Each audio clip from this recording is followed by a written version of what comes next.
सुप्रभातम छात्रा। संस्कृत में अनुवाद बनाने की विधि के अंतर्गत आगे बढ़ते हुए विभक्तियों का योग, क्रिया और अव्यय शब्दों को छोड़कर, क्रिया और अव्यय शब्दों को छोड़कर, जिससे किसी काम या होने का बोध होता है, क्रिया होती है। अव्यय जो किसी भी लिंग वचन विभक्ति में परिवर्तित नहीं होता है वो अव्यय होता है।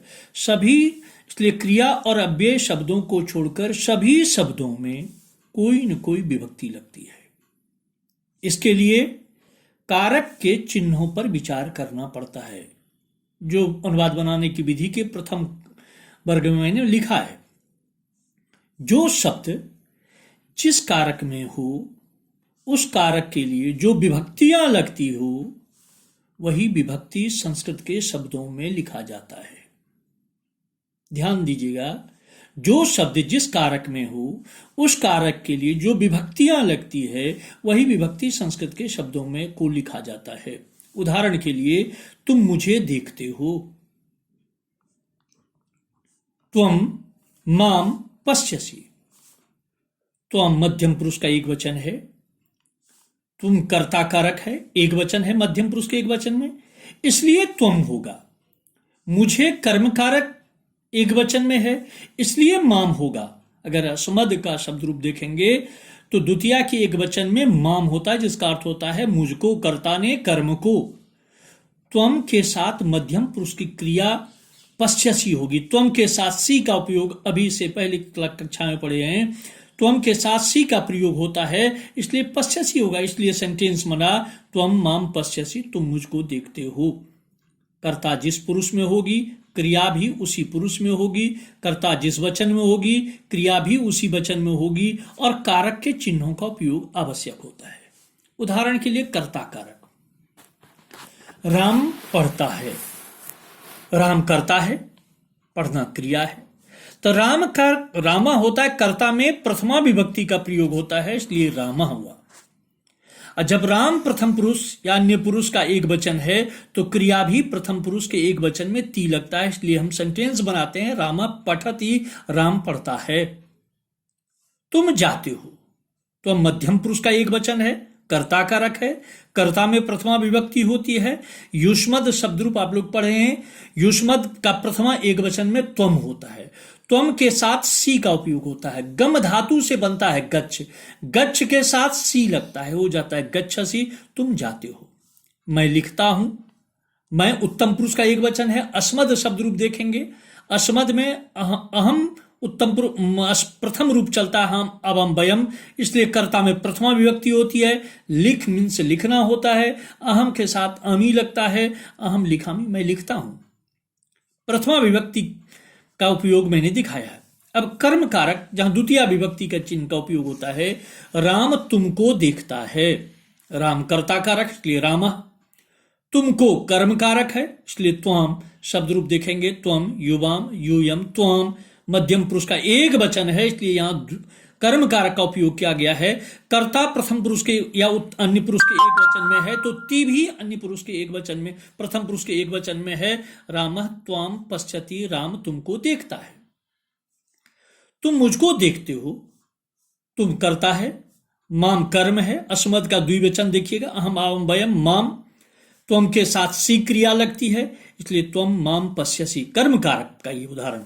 मैं तुमको देखता हूं, अहम त्वाम पश्चामि, ये उत्तम पुरुष में कर्म कारक का उदाहरण है। अहम के हिसाब से क्रिया आमी लगा है, लेकिन कर्म कारक का चिन्ह यहां त्वाम है।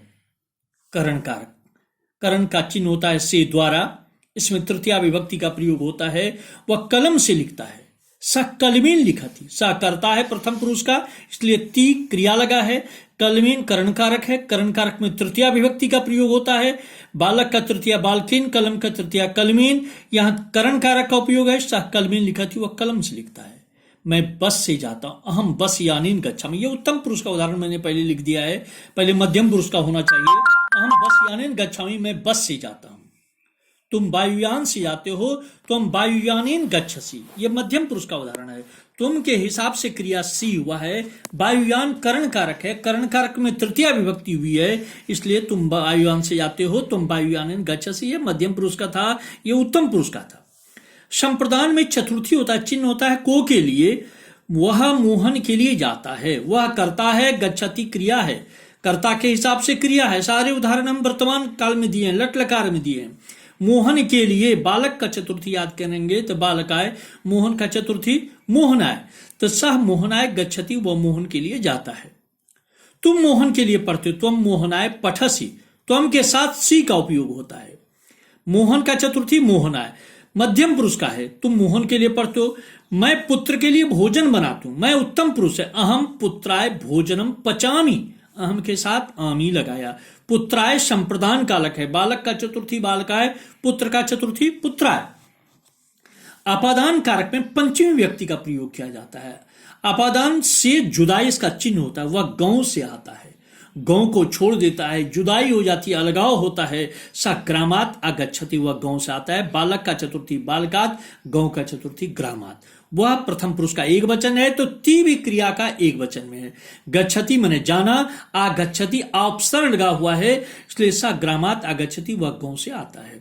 तुम विद्यालय से आते हो, तुम विद्यालयात आगच्छसि, यह मध्यम पुरुष है, तुम के हिसाब से क्रिया लगी है, मध्यम पुरुष है। विद्यालयात अपादान कारक है।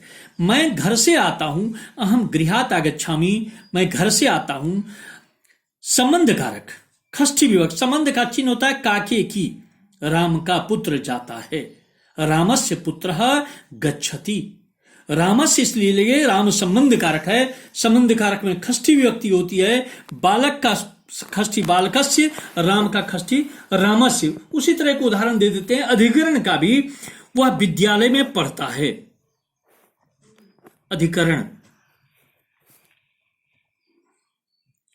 वह विद्यालय में पढ़ता है।